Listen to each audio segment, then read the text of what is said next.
네, 1월 24일 금요일 기도를 돕는 그 사랑 매일 묵상. 오늘은 시편 94편 11절에서 15절입니다.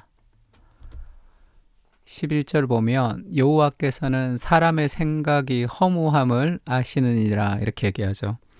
우리가 자신을 의지하지 않고 하나님을 의지하려면 내가 믿을 수 없는 존재라는 것을 좀 인식하는 것이 필요합니다. 그러니까 내가 나의 생각의 허무함을 알 때 하나님의 생각을 받아들일 수 있는 거죠. 그래서 오늘 사람의 생각이 허무함을 아시느니라 라는 제목으로 좀 말씀을 나누겠습니다.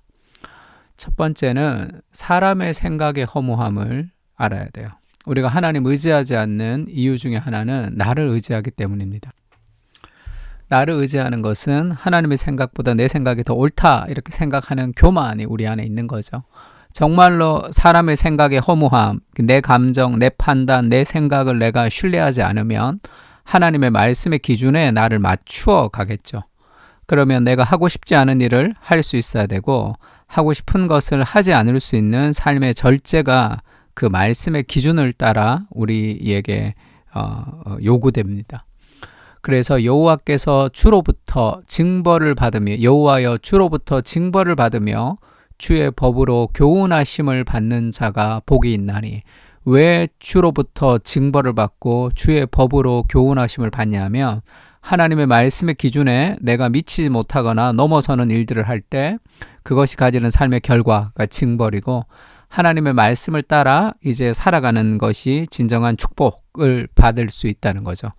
왜 하나님의 말씀이 우리 삶의 기준이 돼야 되냐 하면 내 생각이 허무하기 때문에. 그러니까 우리가 뭘 하고 싶다, 우리가 말씀을 읽고 싶다, 말씀을 안 읽고 싶다, 기도를 하고 싶다, 기도를 하고 싶지 않다라는 자신의 감정이 우리에게 말씀 보고 기도하는 그 훈련보다 더 앞서는 거예요. 내 감정이 주인이 되는 거예요. 그러니까 오늘 바쁜데 그 말씀 안 볼까? 그러면 안 보고, 또 내가 오늘 좀 이렇게 좀 영혼이 컬컬한데 말씀 좀 볼까? 하면 보고, 그렇게 이제 판단하는 거죠. 뭐 소그룹 모임이 있다고 하면 오늘 좀 바쁜데 소그룹 모임 하지 말까? 뭐 할까? 그 모든 판단의 기준이 자신의 감정이에요. 그렇게 신앙생활 하면 안 되는 거죠. 그러면 삶의 발전이 없어요. 신앙생활을 오래 해도 늘 신앙이 제자리 걸음이에요. 왜냐하면 내 감정이 주인이 되기 때문에 그렇죠. 하나님의 말씀의 기준을 따라 내 감정을 맞춰갈 때 정말 자유함에 도달할 수 있습니다. 그러니까 수영을 배울 때도 물에서 자유하려면 물 먹고 물 빠지고 그런 눈에 물 들어가고 뭐 귀에 물 들어가라고 하는 그런 반복적인 힘든 과정을 통해서 발차기 계속하는 그런 true duty to delight, 그 delight라는 자유를 기쁨을 경험하려면 그 의무의 과정을 지나가야 되죠. 근데 그것을 내가 그 훈련을 깊이 오래도록 경험하기가 쉽지 않은 이유는 내가 스스로의 생각과 내 판단과 나의 감정을 의지하며 살아가기 때문이죠. 내 판단, 내 생각, 그리고 나의 의지가 이게 허무하다라는 것을 먼저 인식해야 됩니다. 그래야 하나님의 말씀을 따라갈 수 있는 거예요. 하나님이 그 에덴 동산에서 그 죄가 없는 그곳에서 완벽한 낙원을 지으셨지만 그곳에서도 그 퍼펙트한 곳은 아니었죠. 죄가 없는 곳이지만 에덴은 완벽한 곳은 아닙니다. 왜냐하면 에덴에서 하나님이 경작하고 지키게 하는 거, 그리고 다스리게 하는 그런 역할을 부여를 해주셨죠. 그러니까 죄가 없는 에덴이라 할지라도 인간의 어떤 노력을 통해서 더 나은 단계, 더 higher state로 올라갈 수 있도록 그렇게 예비된 곳이 에덴인 거죠. 그래서 우리가 천국에 가서도 일이 없지 않습니다. 그냥 무릉도원에서 복숭아 따먹고 그냥 바둑이나 두는 것이 천국이 아니라 천국에서도 일이 있는 거예요. 인간은 하나님이 부르시는 그 부르심 안에서 하나님의 말씀 안에서 이 내가 먹는 것을 이 열매를 먹지 말라, 먹는 날에는 반드시 죽으리라라는 하나님의 바운더리 안에서 하나님의 일을 통해서 세상을 더 나은 단계로 만들어가는 데 기여하도록 지음바 받은 존재들입니다. 그러니까 내가 원하는 대로 살아가는 것이 아니라 우리가 더 발전, 훈련을 통해서 더 발전하는, 노력을 통해서 더 발전하는 사람들로 만들어진 거예요. 그래서 우리가 이제 경건을 할 때도 야고보서도 그렇게 얘기하죠. 스스로 경건하다 생각하며 자기의 혀를 제갈 물리지 아니하고 자기 마음을 속이면 이 사람의 경건은 헛것이라 이렇게 얘기하죠. 그러니까 내가 나를 제어하지 않는 경건이라는 것은 있을 수 없습니다. 원하는 것을 하는 경건이라는 것은 있을 수 없어요. 내가 마음대로 좀 신앙생활하고 싶고 내가 원하는 대로 좀 신앙생활하고 싶고 그것은 내가 주인이 되어서 하나님을 알라딘의 요술 램프 같이 사용하고 싶은 그런 삶의 마음이기 때문에 제대로 훈련이 되지 않습니다. 디모데전서도 그렇게 얘기하죠. 이 모든 일에 전심전력하여 너의 성숙함을 모든 사람에게 나타내라 이렇게 얘기합니다. 네가 내 자신과 가르침을 살펴 이 일을 계속하라. 이것을 행함으로 내 자신과 내게 듣는 자를 구원하리라. 우리에게 훈련이 필요한 것은 우리의 생각이 허무하다는 것을 인식하는 지혜로운 사람이 그 훈련을 통해서 결국 나를 구원하고 더 많은 사람, 주위 사람들을 더 구원하는 그 일에 우리가 훈련되는 거죠. 그래서 더 전심전력으로 우리의 성숙함을 나타낼 필요가 있습니다. 훈련받을 필요가 있는 거죠. 우리는 아직 제어되지 못한 야성의 상태. 그래서 하나님 앞에 훈련이 되면서 우리가 쉽게 얘기하면 교양의 상태로 가야지 더 많은 사람들을 우리가 세울 수 있는 거죠.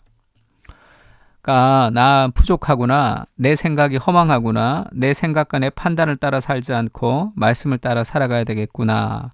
그래서 꾸준히 매일 말씀 보고 기도하고 하는 과정을 꾸준히 해야 됩니다. 그리고 우리가 결국 그 훈련하는 목적은 결국 자유에 이르는 거예요. 어떤 자유냐면 그렇게 말씀의 기준을 따라 살아가는 사람들에게는 환난의 날을 피하게 하사 악인을 위하여 구덩이를 팔 때까지 평안을 주시리이다. 환난이 없다 하는 게 아니죠. 우리 인생에 환난이 없을 수는 없습니다. 근데 환난의 날에도 평안할 수 있는 능력, 그것이 훈련을 통해서 오는 거죠. 어떤 훈련? 하나님을 의지하는 훈련이에요. 그래서 내가 훈련해서 내 멘탈이 강해지는 것이 아니라 14절에 여호와께서는 자기 백성을 버리지 아니하시며 자기의 소유를 외면하지 아니하시리로다라는 하나님의 은혜에 대한 확신이 훈련을 통해서 더 명확해집니다. 하나님 우리 사랑하신다. 내 기도를 들으신다. 하나님이 그리스도의 목숨을 버리셔서 나를 사랑하신다. 아는 것과 인생에 어떤 시련이 닥쳤을 때 그 하나님의 사랑으로 이겨내는 것은 또 다른 문제예요. 그것은 훈련되지 않으면 그렇게 우리가 이겨낼 수가 없습니다.